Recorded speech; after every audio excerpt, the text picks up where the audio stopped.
will negate most of Falcons' damage in the early game, and it's backline jump for the Snapfire plus Enchantress. What Earth Spirit suffers against is unkillable cores, but like I mentioned, the early auras are not coming out from the Mars. If the Mars was something like a Kunkka instead, it would be a bad Earth Spirit game, but Earth Spirit's damage is not going to be mitigated here. I want to see something elusive for Falcons. Puck, maybe even Storm, an extra jump, early jump that can jump on top of Wyvern, just so that you have a follow-up with the DK. We saw Skeeter going for a Blink Dagger earlier, because you want to have that extra follow-up. Okay, the big boys coming out. Whew. How do we feel about Timbersaw in the mid lane here? You know how I said I want no one to be active? This Timbersaw will force him to be active. Because when you get some levels, to level 6 on Timber, it's like, all right, Earth Spirit, if you want to come here, you can be half HP, and yeah, I like it. It gives a lot of pace for Falcons to play behind. It also means that Amar doesn't have to be the one starting with Arena. Timbersaw can walk into these areas, soak up some initiation, and then allow the opportunity for other heroes to jump in after him. There is no damage to kill this Timbersaw. Earth Spirit does damage over time, over many stones dropped into magnetizes. Wyvern does damage through right clicks. Luna needs time to farm up. You need to wait for the Sand King Epicenter. This Timbersaw is completely unthreatened in terms of dying in the early game. It is a horrific last pick here from Falcons. The most Falcons-looking draft of the tournament, I would say. This is their, bread and butter, as we like to call it. DK, Mars, Timbersaw, Enchantress, Snapfire for crit this time instead of maybe Hoodwink, but this feels even worse. I'd say the Cloud9, they did some of the adjustments that needed to be done for the second game, but Team Falcons, I would say even higher chances than in the previous one. Team Falcons with their 3 beefy boys and 2 high damage supports. Coming in hot, Cloud9, they obviously are looking to force out a third game to this best-of-3 series. If they're going to do it, who are you looking towards to really carry this team? Early Vessel on the mid-Earth Spirit. Try and play on the fact that Falcons think they're tanky. If you can whittle them down a couple times, allow Watson to get to Silver Edge, Anaconda, Satanic, like this type of stuff, then we'll have an explosive game. But if no one doesn't get to play the early game on his timings, then it could just be a 2-0. We're going to see it play out here on the main stage here in the Royal Arena. Before we head to game number 2, though, we're first going to check in with Slacks, who is going to talk to Coach AUI 2000. That's right, my friends. I'm here with AUI 2000. Team Falcons, yet again. AUI, so good to see you, my friend, back up on the stage. Now, you are a brave man. Some would say a Giga Chat indeed. You're going to let them have Sand King, who, according to my notes, has not died in 2 weeks. I believe. No one has ever killed this hero once. You give him the Katomi Wyvern. What's up with that? Are you good at your job? Why are you giving these things away? Well, Sand King we played against in scrims, and we had a plan versus it. And then some of the other heroes, like this team's very unique. Like this Winter Wyvern, like early Enigma, like these heroes are sort of hard to deal with because you'll be going into it uncertain. So like you can give them an Imba hero and have a strat versus them, which is what we're doing. It might not work, but for us it's like better. As for Wyvern, like, you can't just ban stupid supports, they're just supports. Stupid supports? My goodness gracious, all right. If you had to rate your draft on an A, B, C, D, F scale, how would you rate yourself? I don't know, like, I mean, it's good for us. But good. Like, I don't think it'll be good for other teams, but we're very comfortable in it. And I think, like, sometimes in the draft, Maureen just loses his mind and says, guys, auto-win, Timbersaw, Huskar, and, like, we just picked a hero, so. You have that trust in them? I mean, you have to. I don't know. It's just forced. Well, do you trust that you will be winning this one game? Yeah, hopefully. Oh, my AUI, please! It's TI! Just give me a let's go for the crowd. You never get hype about these things. Give me one let's go. Let's go. Good up for us. We'll see AUI 2000 again, and let's get straight to the game with our commentators. There we go, lovely day, AUI. Bringing some hype in here for the boys on Falcons in this game too. The question is for can Cloud9 do it? They had a rough game 1. They've come into this game 2. They switched things up. We're seeing things like the Luna come out. This hero, it's great. About that. Yep. This hero wins games. So seeing Watson on Luna, that's something to be confident about. And I mean, the last pick, right? No one on the Earth Spirit. We know he can pop off on this hero. He can. It can be a bit of a risky pick at times, but we'll see how much he's going to be able to make happen with it. But they do have the 2 big guns. The Sand King, the Luna, that's probably the big one that most people are looking at because these have been pretty dominant throughout this tournament. As you heard it there from AUI, they have a plan for it. And okay. you know, I'm looking at some of these things, you know, I was talking last game about that DK with the Mage Slayer. I think that's probably going to be something they look to at least address some of that magic damage that comes out, and probably just more mitigation. It's a big thing that Falcons does like to do when they see these type of things. And maybe some like distance heroes that can burst this Sand King and stuff, so no one, be careful, you ate a second chakra. Yep, Malrine with the body blocks. Is he going to have enough burst with this next chakram to kill him? Whirling Death, sorry. Yeah, sorry, with the Whirling Death. Yeah, you confused me. First blood indeed, Malrine. Oh, well, that's quite the way to start. Yeah, you talk about sort of a Falcons approach, or coming out already with the question marks. Nice and early this game. I mean, he landed all of them. He landed literally 3 in a row onto him. You have to be very careful when you're playing these strength matchups, just because you get the double stat loss reduction. It's 12-second duration. Once you get hit by that second one, it's tremendous how much damage it does. Or Whirling Death. Keep saying shock. Whirling Death. Well, we'll see how that continues to go. But yeah, quite the start there for Marine getting that first blood. But yeah, talking about the strat that Falcons had against the Sand King, it's sort of the panel touched upon. It seems like their strat is to just kind of do what they always do, right? You look at some of these hero tier levels that they've got on the heroes that they've managed to get through this draft, Falcons. It's pretty terrifying. You've got, 2 Grandmaster tier heroes, of course, with Mar on his Mars and Marine on his Timbersaw. You heard it from panel, right? They said this is probably the most Falcons-looking draft. And you saw the last draft. It was a pretty Falcons-looking draft as well, too. They've got all their comfort. You heard, I mean, Howie said it. Malrine asked for this hero.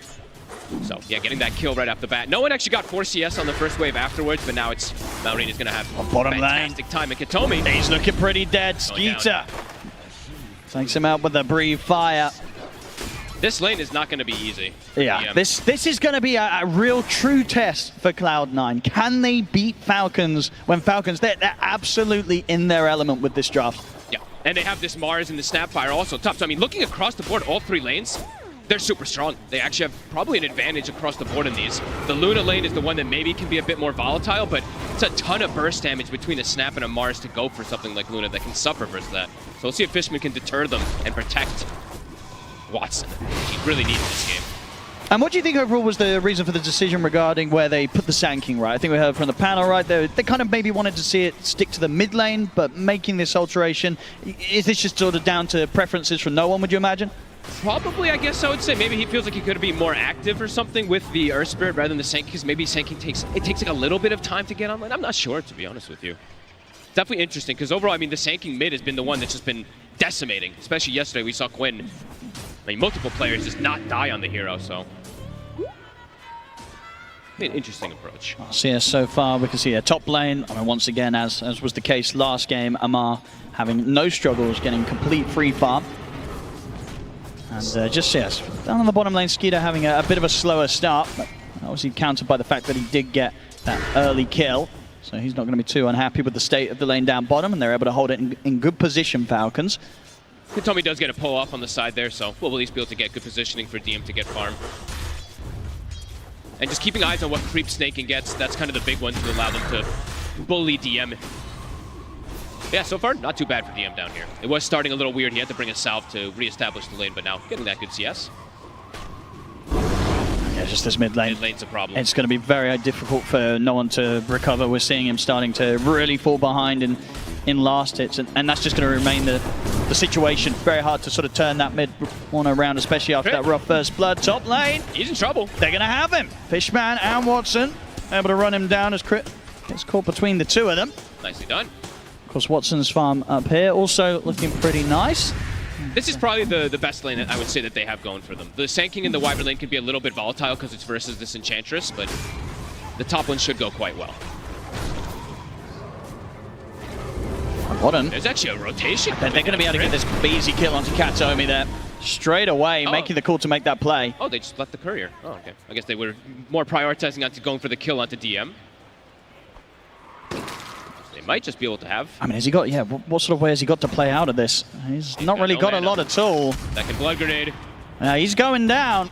Falcons making these early rotations, getting these kills. You were doing very well. As whilst this happens up and down the map, Maureen continues to have a very nice time in the mid. We're seeing no one trying to drag some creep waves, trying to find a safer way to get some farm out of this early game. That is the nicest thing that you can do on a lot of these mid laners, is just kind of dodge the matchup in a way. We used to see Maureen actually do this a lot when he'd play like a bad matchup on a Primal Beast or something like that. So no one should be able to keep that farm going. And overall for his game, if he can actually get onto some of these squishy supports, could do some explosive stuff. I think the big timing really is just going to be if he's going to be able to get a good vessel. Because the vessel is going to be crucial to pretty much kill any of these cores. Fishman. Look at that catch onto Snaking, but the heals are coming out. See them try and bring the damage as well from Kataomi. Should have a solid chance of this. I mean, using the micro to throw the rocks back and hold Fishman away from them. They bring in the rotation of no one and... verifies there as well. Snaking is he's making them work for it. They're going to get him. But it takes a lot of time and a lot of resources. At least no one gets the last hit. Maureen has it 6, so has no one. Power Rune. They're on top of crit. That's a nice move. Okay, Cloud9. Getting these kills across the map where they make these movements with the two of them, and indeed, you know, no one being a part of this, getting this very crucial early involvement. Maureen cleaning up whatever stands next to him, really. I mean, so many of these heroes are going to be so vulnerable to the incredible amount of burst this Timbersaw is going to be doing throughout all stages of the game. Got an amplified damage rune as well, ready to play with when he looks to go again on someone. So this Timber does remain pretty terrifying. He's going to be a big problem. I actually potentially want to even see like these early moves, let's say from even Watson or something, to get a swing around. I think that's actually the best kill threat that they can have once they've got the Eclipse online and like Lucent Beam maxed up. That's probably their best early kill threat onto this Timbersaw. It's obviously not like something he wants to like fully rotate out of, but if he sees an opportunity to get involved, that could be a way to slow down this Timber's early game. They're going to try and go for DM. Maureen coming over, ready to bring in the damage if Skeeter can get the setup. He got him. And he's got the opening Dragon Tail. The Chakram's coming out with the amplified damage. It's a huge amount of burst. He'll burst strike over towards the trees. Can he play his way out for this? Can he risk an attempted TP out? I don't think so. Maureen's in on top of him. Another round of the Chakram cuts him down. And Maureen continues to rule the map here as the Timber. Top lane, no one.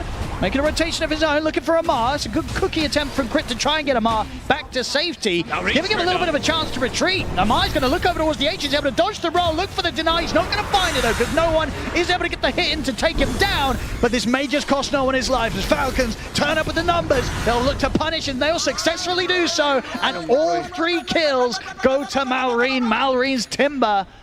It's just getting so much out of this early game, folks. It's devastating, and they don't really have damage early game, as we were mentioning, to kill him. He's not even going to go for any type of early protection. He's just going damage, going straight for Kaya. It's already explosive how much he's able to do, and it's just fast rotations, as we've seen. This is kind of the way that Falcons always play. Skeeter is not hesitant to get involved. He will go through these gates. He will TP to bring the action to any of these dives that any team will bring to them. And he's just going to immediately go back down bottom to be able to continue that pressure. And it's no deviation. I imagine it's going to be some type of Blink Mage Slayer, same kind of style build from him. It just fits really nicely versus this Cloud9 lineup to be able to make those aggressive moves. And with his position right now, it's just the nature of the hero. It's just not something that Cloud9 are going to want to look to dive in and try and take out. So very easy for Skeeter to find these moments to get those items online in good time.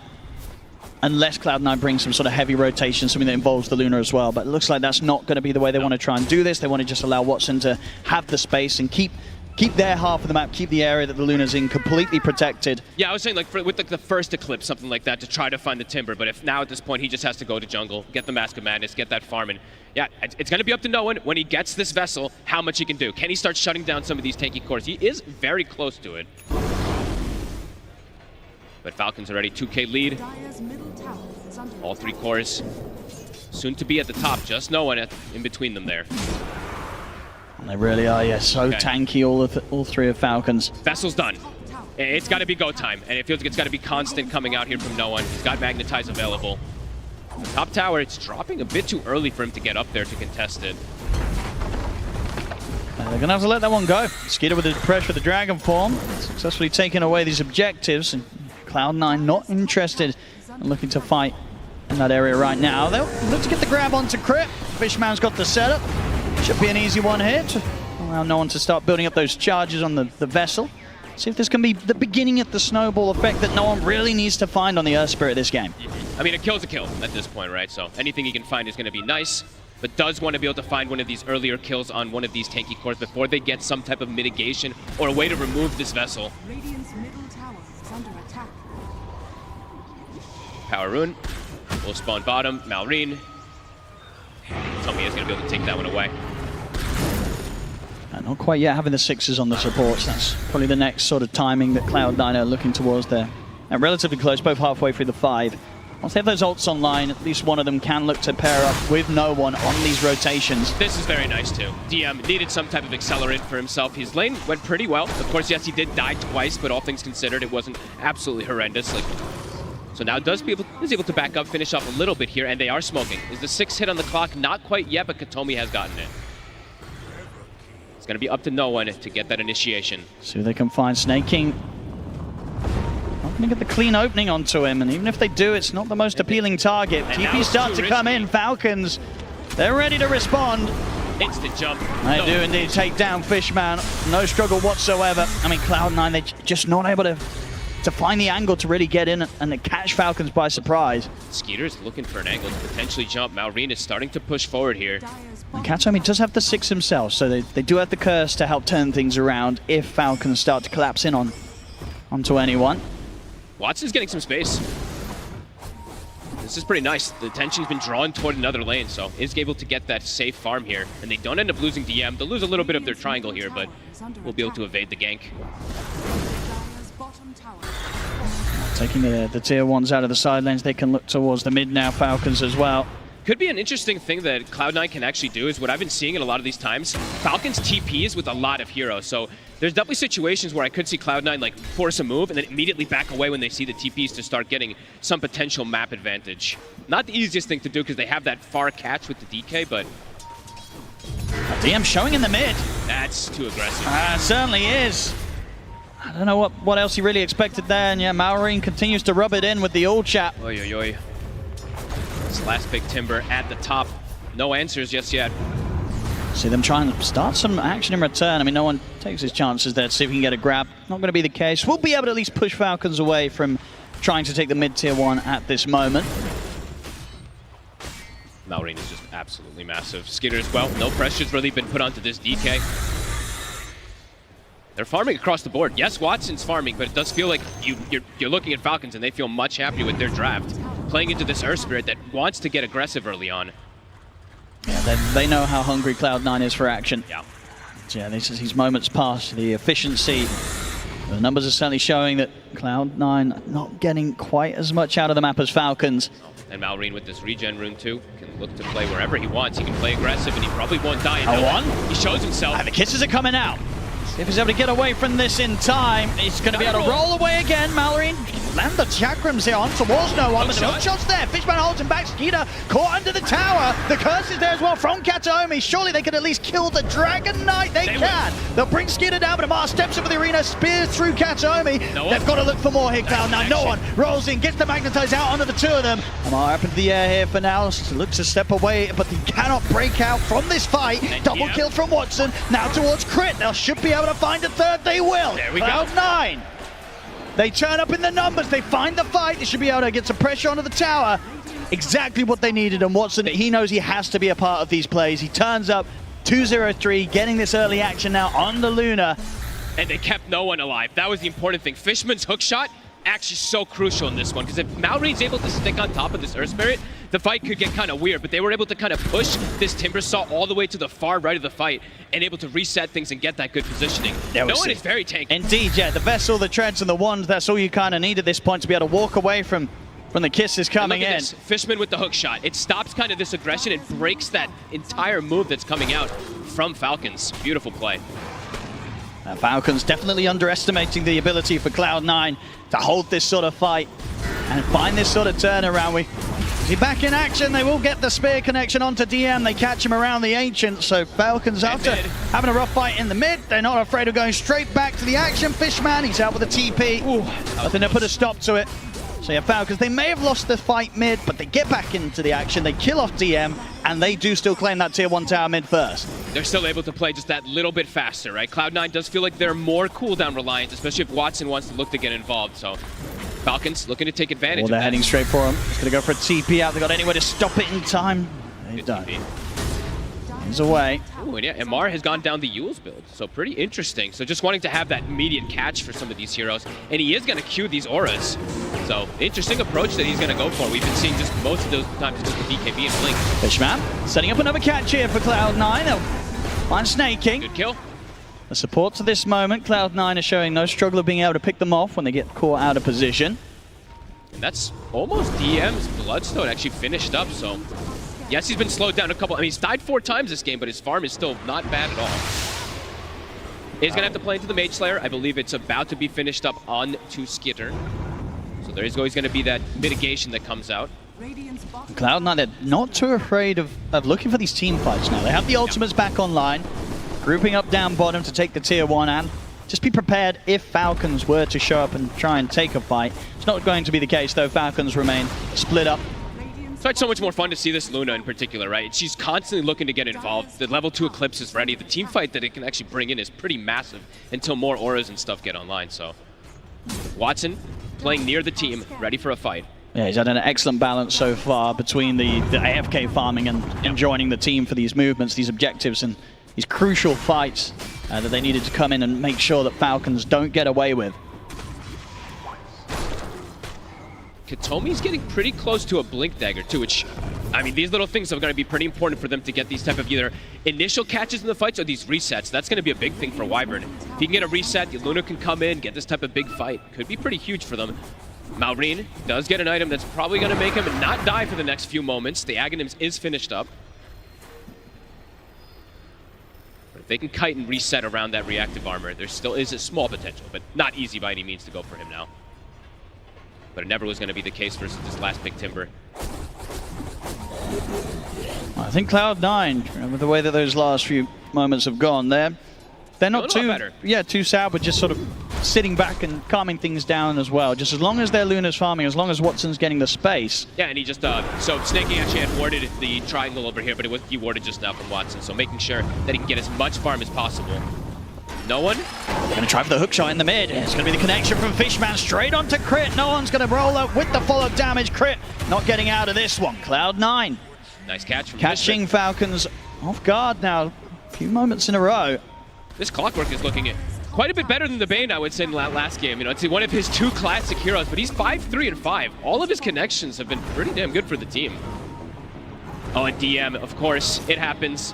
He gets the Bloodstone, and he gets the Vampire Fangs. So we'll see how much they can actually do to withstand versus this insane healing that comes out if he's able to get the connections. I see, it's going to be very tough to go on him. Yeah.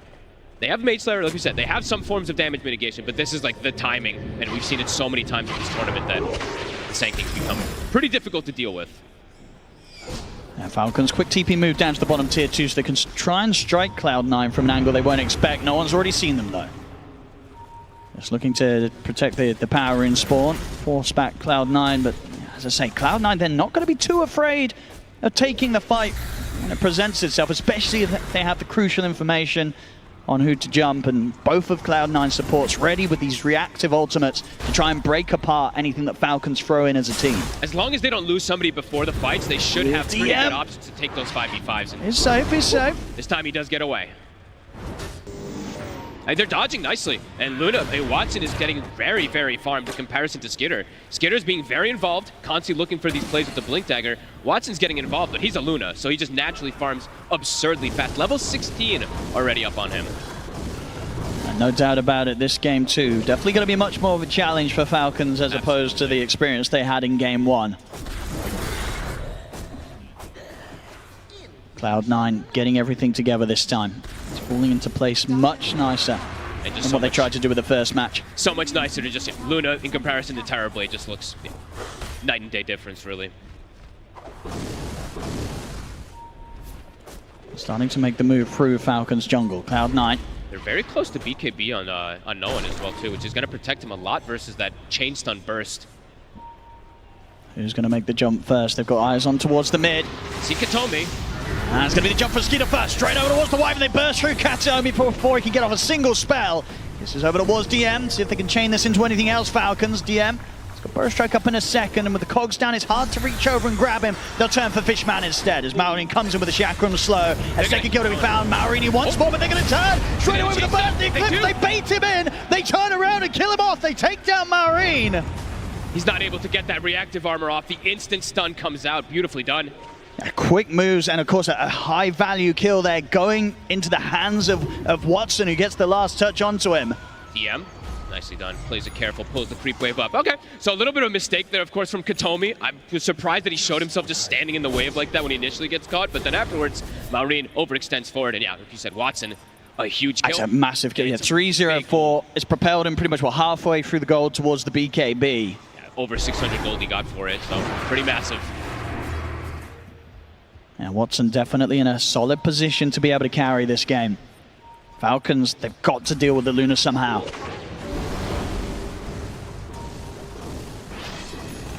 Skitter gonna focus maybe a little bit more on getting that farm going so that he can try to match his... Drop a little low, they'll be all right. And Falcons, what do you think the move's going to be now from them? Is it just to try and look for these pickoffs? I think so, just look for fights. Yeah, absolutely. They've got the pipe and the Mage Slayer now, so they do have heavy damage mitigation versus the Sand King. Yeah, I don't think he's going to... Oh, but the Burrow Strike of the Bloodstone Hill, is it enough to keep him alive? No. Free fire nuke from Skeeter finishes off the job before things start to get messy. Hey, that's Mage Slayer plus pipe, so even though he's got Bloodstone, even if he gets it off, he's going to die because he's not doing too much damage. Skeeter, he's trying to see if he can get the catch on a Fishman. Fishman got the jetpack, trying to make it up the base. Dragon Tail will connect Marion in with the chakram damage. They've got the cold embrace. The burst is enough to go straight through it and take him down. He gets the reactive off, so he knows he can dive deep there. Creeps pressuring in on the top as well. Falcons, they look to try for finishing off the tier 2. DM has to be more careful with his positioning a lot now. It's 5 deaths for him. Yes, he's tanky. Yes, he's got his Bloodstone, but they've got the ways now to address it. Has to be more careful when his team is not near him. Smoke is up. They want to fight this Cloud9. No one looking to start things with a blink out. It's quick. We'll be able to keep their tier 2 up.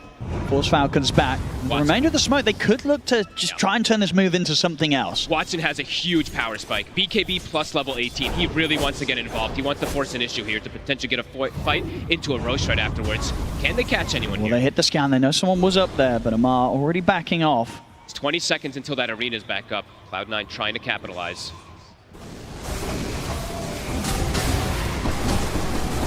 Can't quite find anything. Have to go back to address their lanes a little bit here. No one is still smoked up for a moment, but just gonna look to play around Watson. Now Mallory wants the BKB online before the next fight. Makes sense. Tons of magical bursts. Could definitely see multiple of these being picked up soon. But the auras, they're definitely there. They're starting to get there at least on one side. Cloud9 not seeing any of these auras being built up yet, except for DM, who's... How close is he? Actually, he's about to have that pipe. Okay, so definitely going to see these big fights kick off with crazy damage mitigation. If DM's able to survive in these fights, could be very impactful. Yeah, I mean, that's the thing, sort of between the pipe active and passive, the aura, and then obviously the cold embrace, there's good chances for saves to come out from Cloud9, keeping one another alive, even if Falcons do really focus their burst on a target.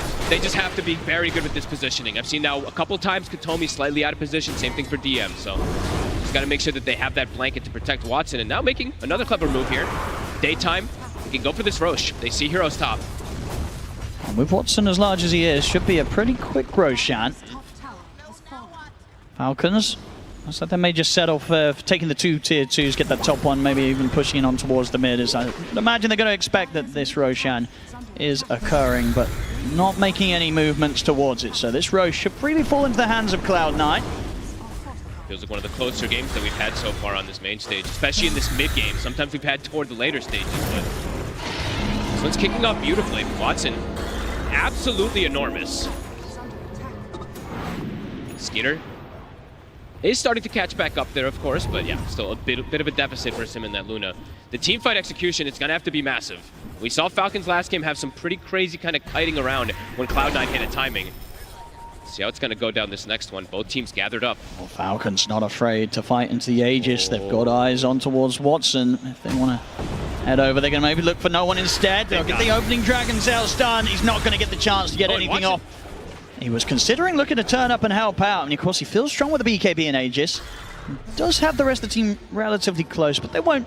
And they don't need to force it, right? They've still got 4 minutes to play with Sages. No need to try and find a fight whilst no one's out of the game. They need the numbers. They always need to have this. Like, they can't fight 4v5 pretty much in any means unless it's some crazy high ground advantage that Watson has possession of. And this is a high ground advantage, but they are under vision at the moment. This could be dangerous right now for Cloud9. They see it coming. They have that ward in mid lane, so they do see Skeeter stepping over. Just keeping their distance, Cloud9. Watson's turning up. The respawn is coming. Earth Spirit's coming back very soon. They've got to get some sort of big connection with either the hook shot or the curse to try and start the action off. Falcons not letting them have it. They split back up as soon as no one's back in the game. Just these macro plays, reading the map, not wanting to force an issue into a 5v5 that could be dangerous versus this Aegis. They just still want to play around those pickoffs and wait until that Aegis goes down before a full fight. All right, it's really going to be on Cloud9 now it's time to charge at them, get aggressive, force some sort of action to occur, but between these 3 minutes of the Aegis. Might just go for perhaps maybe hitting a tower or something here. It's always dangerous though versus Falcons. Gonna set up top. They did see Amar for a second here. Amar backpacking the pipe so that he doesn't show the aura in the wave, even though he's not next to it. Can he get out? They're gonna see him just the moment he's out. Amar making the call just in time. They're playing the map beautifully on Falcons. The advantage that Cloud9 has from this Aegis, we're just seeing the gold lead actually increase for Falcons because they're just dodging the movements that are coming out. Yeah, it feels like it's definitely going to take Cloud9 to just be a bit more heavy-handed with the pushing up towards the towers. It's just scary. If they want to get involved in some action. Because, Falcons, they're not letting them get it anywhere else. No, it's just scary sometimes going for like a tier 2 or something versus this much team fight. Blink Dagger now as well on Amar. He's going to be ready with the setup, ready to throw that extra sort of threat in towards the backlines, towards the supports of Cloud9. They have a blink. I mean, DM is going BKB. Okay, so they're going to have to pretty much completely rely on no one in a lot of these situations to just start the fight. Fishman can hook shot, but it's kind of suicide. DM, they're watching him in the river. Uh-oh. He was walking down the river. Amar's going to get the opening. He's able to break out with the Burrow Strike, though. DM, of course, incredibly tanky between the pipe and the Bloodstone, so gets away with that. That is the art the arena used. So Cloud9 could look to try to punish this, at least pressure a tower here off of that. They still have, what, about 100 seconds on this Aegis. It should be clean enough to get the tier 2 without the threat of the arena. Falcons, I wouldn't imagine they'd look for this fight. I might look for Fishman in the mid. Looking for the setup. I'll get the spear back as he's caught up in the air during the jetpack. I'll find Fishman, but tier 2 down bottom should slowly but surely fall here to the push of Watson. Getting very close to making it towards his next item, the full counter. Look at this, they're setting up for the fight potentially. No one is TPing back. They don't have the clock for 30 seconds. Aegis still about 60. Is Watson going to come back as well? He doesn't have a TP right now, Watson. That is very true. That's true. One of those situations, the carry's not got a TP. So Watson's going to have to make the long walk across the map. Should have time to. Amp damage spawns up top. No one. He wants to claim that. Oh, he really does. He's not going to be able to, though. Skeeter gets the pick up first. Look at the Burrow Strike connection in on the walls. Crit, they'll try and separate them from him, but Crit's gone. Skeeter, no one's trying to chase him. And be able to turn in with the Yule's control. Katomi using the curse just to try and momentarily hold back Snaking DM. He's revving up the epicenter just to blow up the Enchantress. It's a couple of support kills here for Cloud9. The cause of Falcons will manage to escape. It's a lot committed. I did not expect him to actually blow the epicenter there for that Enchantress. So 100 seconds, they won't have that. Watson is going to capitalize that the supports are dead, though. Has a full Conda, has the Vindicators actually push top, no one. And the Yule setup's not going to be quite there. Amar still be able to find the spear follow there from Skeeter's initiation. They kill no one anyway. They keep catching them when they split off. Every time that they split up on the side of Cloud9, Falcons is able to capitalize and get these type of jump kills. Got to be careful when they split.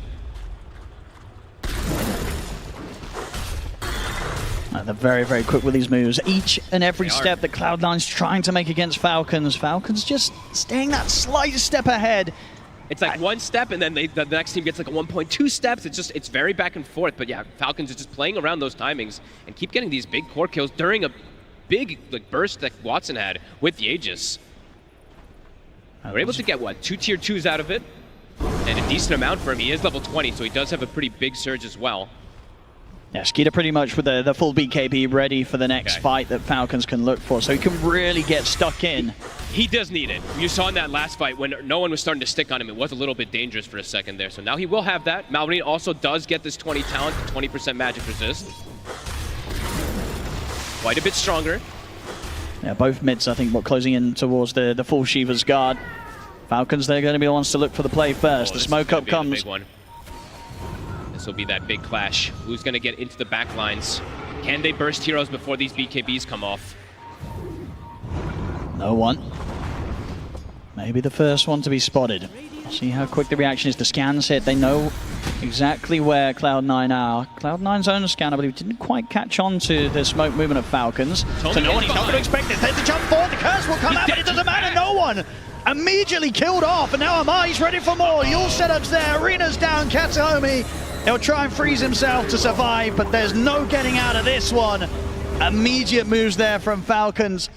The Cloud9, they just weren't quite ready for us. I think the scan, it was so close to connecting, but it did not hit, so they did not anticipate Falcons to strike from that angle. I mean, they're trying to bait no one, but the cold embrace and the curse overall, if they get these BKBs off, the damage is just too explosive.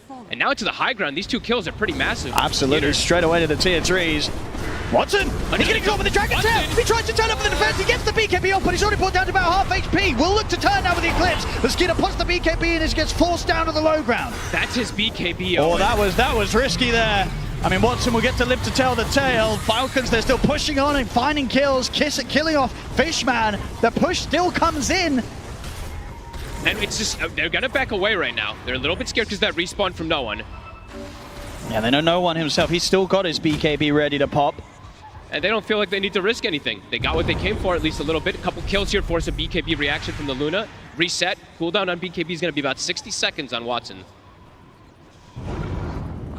Scary moments there, though. Falls out. Now, they've got to be so prepared. We've seen how quick every single time Skeeter is when he plays the Dragon Knight. He sees a chance to just throw himself in and get in with that instant Dragon Tail. He'll go for it. They have to be just like prepared with, I mean, honestly, both of the supports have to be there, ready to just give their lives for any of these cores that get jumped immediately on the side of Cloud9. And that's obviously where Katsuomi trying to get that BKB online for himself, so he can have that safe way to play his hand without any interruption. Watson is going to, we saw there obviously, even if they did get the jump on him, he's pretty tanky, and once he's able to start work on his Satanic, it's definitely likely that unless all 5 of Falcons are really going at him, he'll probably survive through the stun. He should be able to, yes. And DM overall now will have a blink very soon too, so I want to see him also be able to play a little more aggressive, because it's been a bit passive from him. He's just been able to sit back and farm, which is fine, but he's gotten caught a few times because of it. They need ways to be able to enable Watson a little bit better so that he can actually stand his ground with the Satanic and stuff. BKB also now finished up on Snaking. He is transitioning, starting to become that kind of that 4th core in a way. Similar to what Falcons likes to do a lot of times. Yeah, you can never underestimate the damage that can come out from the Enchantress as these moments pass.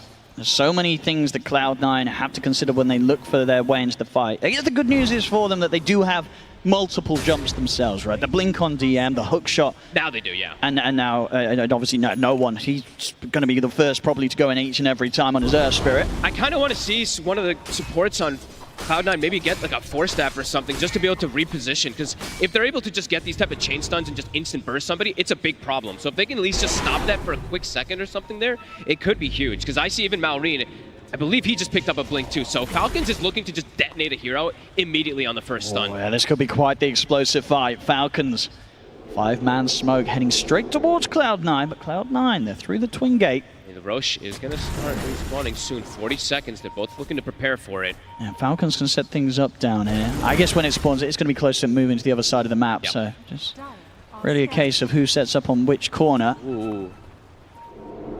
Coming back through here, Cloud9. At least Fishman starting to tentatively lead the way. Trying to catch the back line is pretty important. Fishman has a ward available. Watson from the tree line. I mean, Skeeter. Maori's going to hunt things out in the trees. He's going to find Watson, try and force some sort of reaction from him. Watson trying to stand his ground, but takes a heavy amount of burst hit from the Chakram. Now there's the jump as well. The Dragon Tail. Watson needs help. He needs it now. The curse comes out, but Maori pops the BKB. So he's able to continue to lay down the damage onto Watson, take out the Luna. Now it turns towards Katsuomi. Amar gets caught by the silence, but they're running towards DM. DM has to put the BKB himself. Maori's killing off the backline, stays on top of Katsuomi, finishes off the Wyvern, and now he's ready to swing back over and help the rest of the team chase down more. DM has to run. He's 70 seconds without Watson. They can look to either go for the Roche or pressure here. Falcons just too good at executing these fights. Very well. I mean, Malrine just continues. He's feeling very, very confident with the amount that he's typing. Amar, he'll get the catch on towards DM. They're bringing in the damage. DM caught by the Dragon Tail. He's out as well. 3 dead. And the two of them, as you point out, they don't have buyback. No buyback on Watson or DM. They're short on the gold. Oh, and they're just decimating them and dancing on them in these fights. It's similar like last time. It really is. They know exactly how to approach these fights. Maureen just jumps in, gives the information with the Shivas, and just forces so many problems. Cloud9 don't want to make the first move, and they're getting punished because of it. This is going to be a heavy push coming in from Falcons. They're going to be able to take quite a lot here from Cloud9. There's just no way to protect Watson, it feels like. This mid-Brax, it's gone for sure. We'll see how much more they can take whilst Watson and DM are down. Falcons they're too good at coordinating these fights. Cloud9, it feels like they have to start doing something a bit chaotic to not allow Falcons to just cast all their spells freely. They have to just try to start fights in more of a chaotic manner to let Watson actually play 0. Because he just died, 100 to 0. I could not quite save him. And it's never really going to be the case with the Cold Embrace or with that Curse versus these heroes. If they get the BKB up first, they're going to be able to just pierce through it. And now Roche, it's up. I think Cloud9, they've got to try and tackle this. They can't sit back and let this go to Falcons. They need to look for the fight at the Roche pit. Look at Mars item build. Something I don't think you'll see too often from any other Mars player, but very interesting stuff going on here.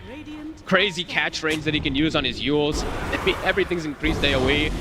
This is an interesting approach. All right, let's see if it pays off. So far, so good. They're sitting at a 16k lead, and they're on the verge of taking this Roche, unless Cloud9 can do something crazy. He can play so far back and jump the back line. No one's going to try scouting things out. Rolls in immediately, but Maureen, he's ready to respond. Gets to jump over towards Fishman. Fishman drops the cogs down, but Fishman, he's going down for sure.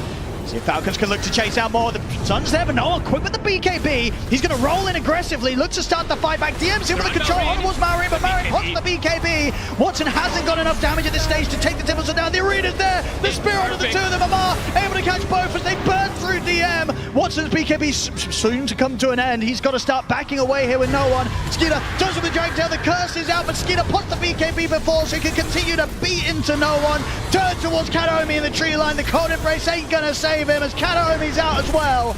Only Watson getting out alive, and Fishman, it's a dieback from him. Oh, and they're just too damn good at executing these fights. Cloud9 tries to cause this type of panic. They tried to do the chaos. Again, Falcons, they just danced on it. Amar patiently waiting in the sidelines till those BKBs go down. He gets the 2 crucial targets. Watson's able to reset, but the damage is done. 4 heroes gone. And they just don't have the buybacks yet. DM still short on the money. Same to be said for Watson. Even if he goes in and tries to stop them, he's only going to have one chance of slowing down this push from Falcons. Cloud9, are they even going to get a chance to come in with one final fight here in their attempt to hold on in the International? The top racks are gone. Amar and Maureen working on the bottom set. Might be one last try in 15 seconds, but it might just be a Megas already afterwards. With the fortification that they're going to have one more fight in this Cloud9. It has to be better than anything we've ever seen from them so far this series. Maureen just pops the BKB. Won't be able to finish up the Mega Creeps. Respawns are coming out, no one. Oh, Watson? He's got to be careful if Falcons are backing off. Can they stop the TP? It's going to be tempting. Maureen, he's already out. They weren't able to reach in and punish the TP outright underneath their noses. Get away. Spear as well, stopping no one from getting a catch onto Amar. They just cannot punish Falcons as Falcons. They'll safely retreat. I mean, Falcons, they didn't finish off the bottom set of racks, though, so Mega Creeps aren't up quite yet against Cloud9. When was the last time that Cloud9 got a core kill? It's been 18 minutes since they've been able to find any of the core heroes on the side of Falcons. It's just supports. Every single one of these fights, they just tank the spells and then the cores are just able to reign supreme. And it's just over and over again that they're able to get these resets as well, too. A telescope now for Amar, getting up these tier 4 neutrals and Roche. I don't know if they're going to be able to make it in time. I think this time around they've just got to let it go. Can they really make it to Roche in time? Or do they have to just settle for the high ground? They're going to be able to scout it at the least constantly with these rockets. That's true. They might be tempted. But Amar and Maureen, they're ready with the counterplay, hiding in this tree line. Can Fishman go for some type of steal play? Falcons is stopping. It might be worth trying for it. But saying that, though, he, of course, his buyback's on cooldown, so would be him out for good if he does go for that sort of play. I mean, DM and Fishman are tempted. There, he just put 2 backpack bracers. Okay, put him back in. Falcons is It's slowing Falcons down a little bit. They keep backing out of the pit in anticipation of the fight. They're quickly to collapse back in and take the Aegis, take Roshan down. Falcons in prime position now to go for that killing blow. Snaky has a moon shard as well too. I mean, the damage that's coming out from everybody on this lineup is absurd.